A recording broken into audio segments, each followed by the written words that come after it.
Well, Lauren, where did you go? What were the best resources, I guess, online or just maybe locally? What did you find? I mean, there are a lot of these groups, if you attend them, they're younger patients these days. But I just wonder what was helpful or what was, I mean, were they easy to find or did you find somebody? Yeah, it was. I looked online and I also there was like a Facebook breast overcomer group that I went to that a friend of mine who was younger than me had been diagnosed the year before.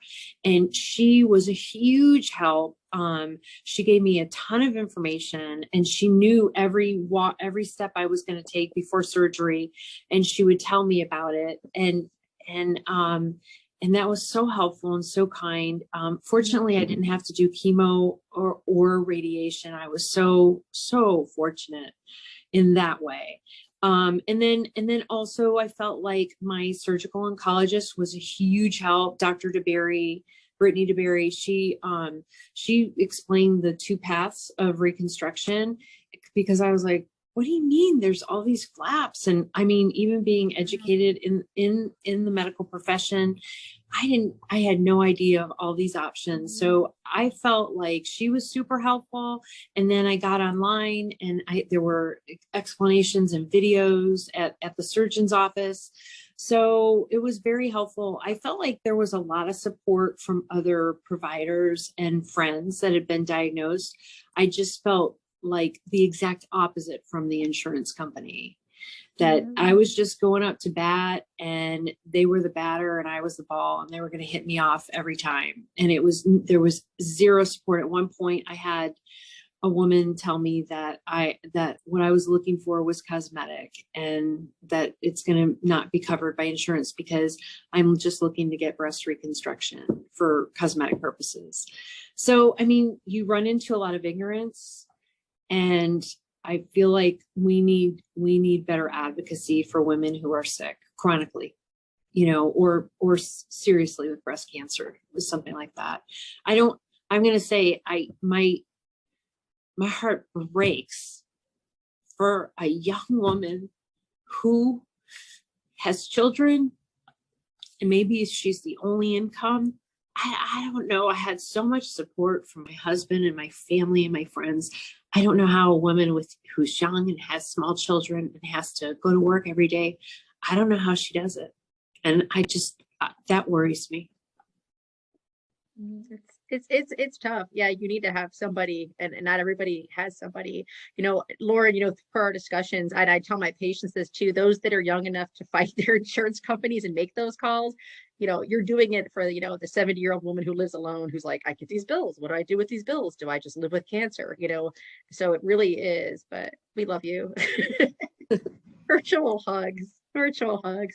How about you, Ashley? Like, what helped you? What resources did you have, and how easy was it to find them? Yeah.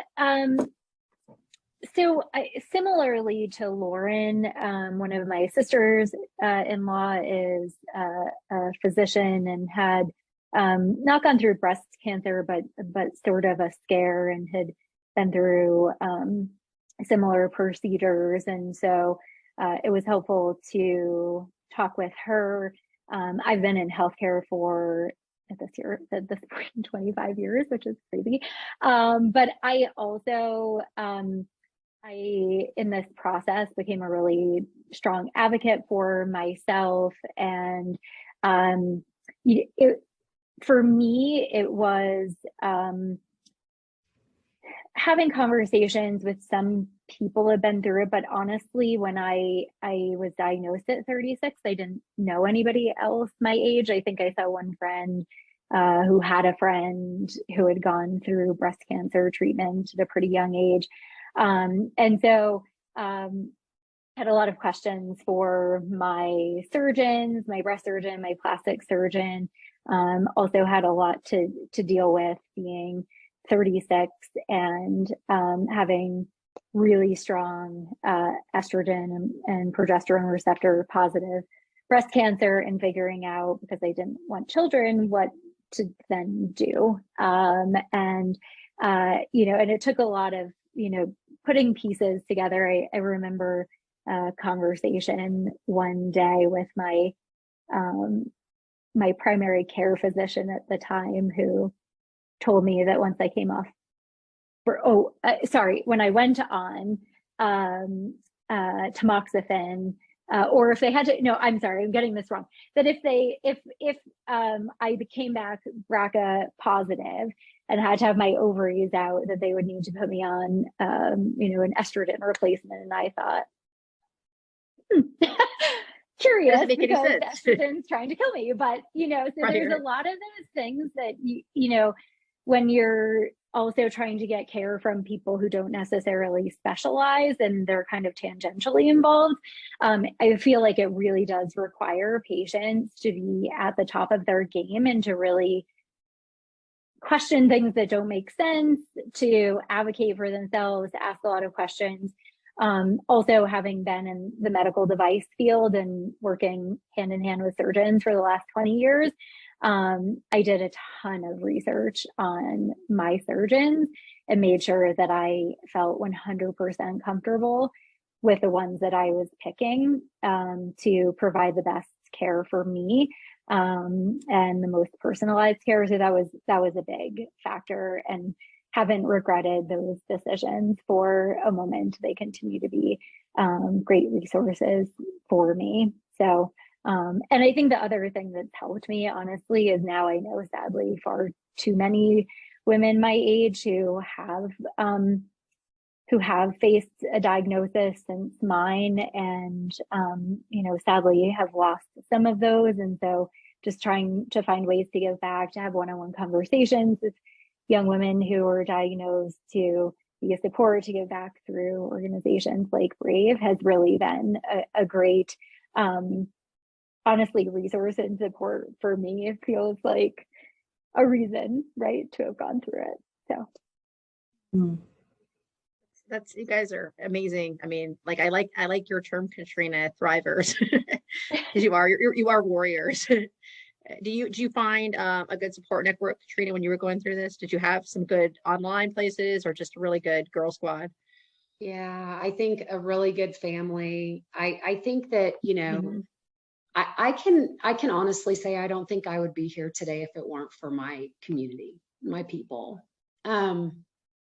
I say that a lot, actually. I'll say, like, through our community, like, we find peace, right? Through tough stuff, whether it's, in our cases, cancer or any other adversity. I think we have to know we have people in our lives who have our back,